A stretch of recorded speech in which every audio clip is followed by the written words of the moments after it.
Entusiasta, técnico y perfeccionista son algunas de las palabras que nos sirven para describir a un referente en la fotografía deportiva de nuestro país, como es Jaime de Diego. Ahora Jaime nos cuenta cómo fueron sus comienzos y cómo es su día a día. En el mundo de la fotografía empecé más o menos hace más de unos 11 años.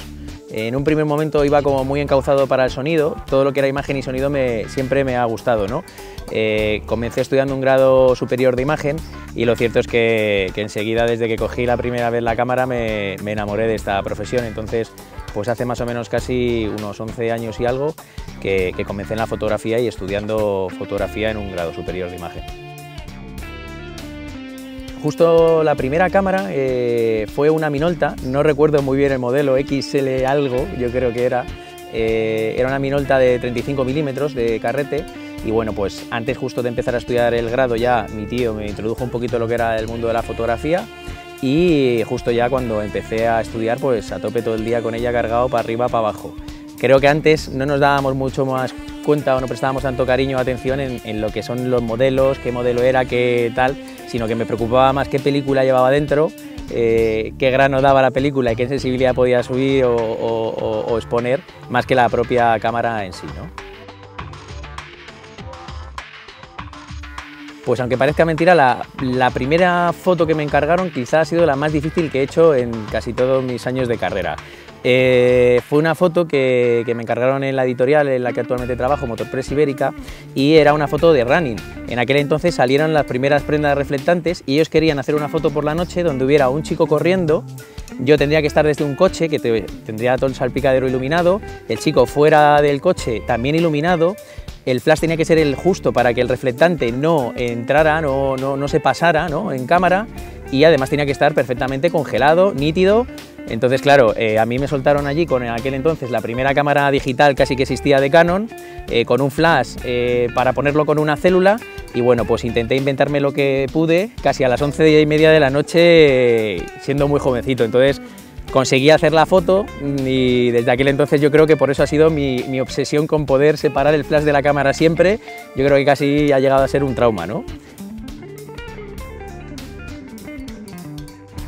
Pues sobre todo cuando te inicias en la fotografía, primero, sobre todo en la fotografía deportiva, hay que ser muy técnico. La técnica es indispensable, no existen las fotos movidas, no valen las fotos desenfocadas.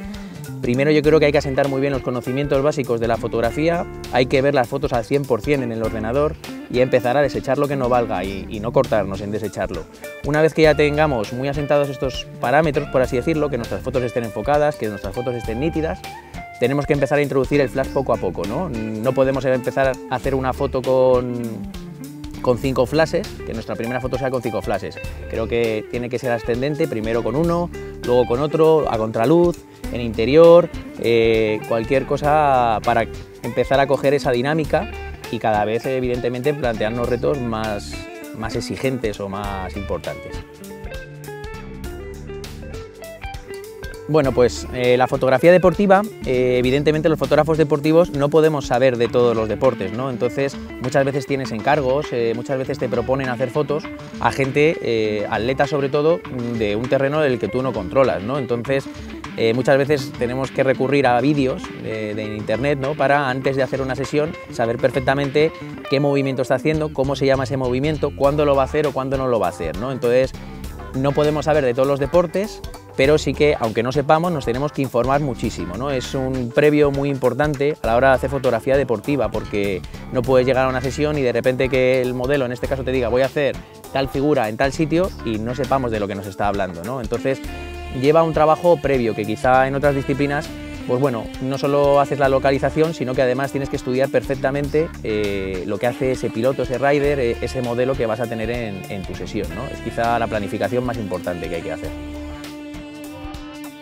Bueno, sobre todo lo que es la fotografía de acción y deporte con flash, quizá un tema que lleva de arrastras, por así decirlo, es siempre el equipo, ¿no? Necesitamos ir con mucho equipo, necesitamos llevar cámaras por si acaso, cámaras de sobra, necesitamos llevar flashes de sobra porque existen muchos contratiempos, ¿no? Los flashes se pueden caer por viento, se los puede llevar un piloto por delante, entonces siempre necesitas llevar un poquito más, ¿no?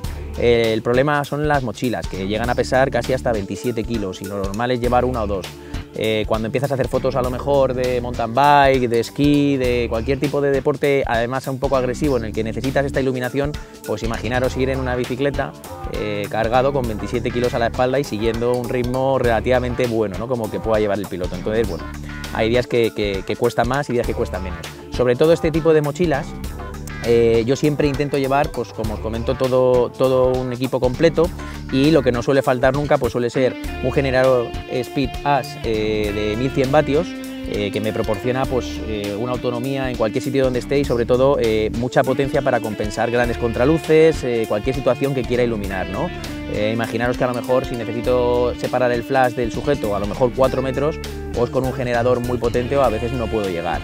Sí que es verdad que tengo otros dos generadores que serían los Ranger Quadra Hybrid, que los utilizo para flash de localización cuando quiero estar relativamente cerca del sujeto, ¿no? En bosques, cositas así, me vienen genial y soportan mucho diafragma, o sea, puedo cerrar a diafragmas elevados que con sus 400 vatios sigo teniendo potencia, ¿no? La diferencia un poquito simplemente es esto: cuando utilizo el de 1100 vatios es porque necesito que el flash esté mucho más lejos del sujeto, sobre todo por seguridad muchas veces, porque a lo mejor hacen una curva y lo pueden hasta romper, ¿no? Entonces simplemente un poquito eso, utilizar unos u otros. Muchas veces depende del peso, evidentemente, que los Quadra son más cómodos de llevar, y cuando necesito un poquito más de potencia pues ya sería el generador grande.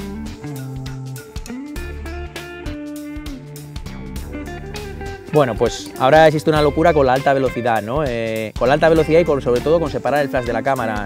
Conozco fotógrafos que llevan haciéndolo más de 20 años y ahora hay gente que se ha introducido en el mundo de la fotografía y parece que son los que la han inventado, ¿no? Ni yo lo he inventado, ni mucha gente antes que yo lo ha inventado. Se lleva haciendo muchísimos años y es una verdadera técnica muy apasionante y divertida, ¿no? Sobre todo, y más aplicada al deporte, ¿no? Donde utilizamos pues flashes que tienen una velocidad de destello muy agresiva o si no una sincronización a alta velocidad.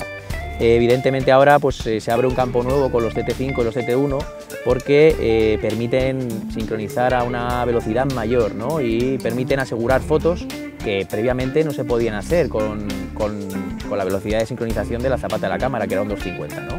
Parece mentira, pero sí que es verdad que en situaciones un poquito agresivas cuesta frenar al sujeto y necesitamos obturar a partir de un 1000 o 1250 para conseguir frenarle del todo.